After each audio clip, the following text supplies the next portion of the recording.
Γκόνιτσα, όπου θα συναντήσουμε τον Βασίλη τον Σιώμο και μάλιστα αυτό το θέμα αφορά τους λάτρεις των σπορ, της περιπέτειας και τον τουρισμό. Έρχονται ξένοι. Βασίλη, πού βρίσκεσαι ακριβώς και τι γίνεται εκεί? Καλή σου μέρα, Βασίλη.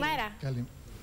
Καλημέρα, βρισκόμαστε κοντά στην Γκόνιτσα, είμαστε στο ποτάμι στον Βοηδομάτη. Σήμερα ξεκινάει ο Έβαθλος 2013 και σε λίγα λεπτά δίνουμε την εκκίνηση στο ράφτινγκ, που είναι το πρώτο άθλημα που ξεκινάει ο Έβαθλος. Ο Έβαθλος, πρέπει να σας πω, περιλαμβάνει αλεξίπτωτο πλαγιάς, περιλαμβάνει αγώνα δρόμου, αναρρίχηση σε τεχνητή πίστα μέσα στην Γκόνιτσα, στην πλατεία της Γκόνιτσας, 400 συμμετοχές, αθλητές από όλη την Ελλάδα και φίλοι των extreme sport, όπως το λένε εδώ πέρα αυτοί που αθλούνται στα ποτάμια μας. Πρέπει να σας πω ότι η φιλοξενία είναι δωρεάν. Δεν είναι, Βασίλη, δηλαδή μόνο για αθλητές. Μπορούμε να συμμετάσχουμε και εμείς, αν θέλουμε, για παράδειγμα.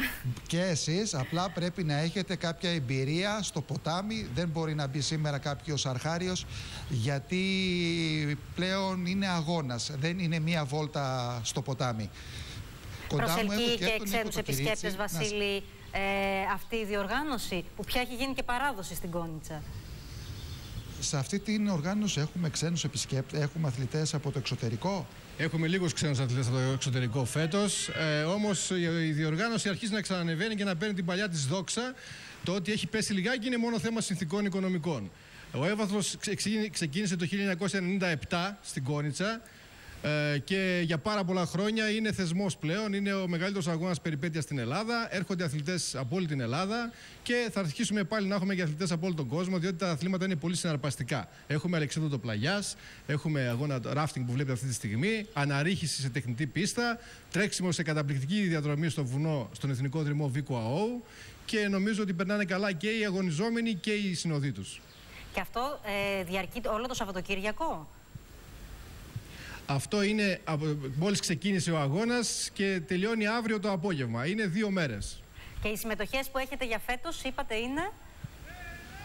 400 κοντεύουν τις 400, ναι, απλώς σε όλα τα αθλήματα, έτσι, μαζεμένες. Συγκριτικά με προηγούμενες χρονιές υπάρχει ανταπόκριση, είναι καλά?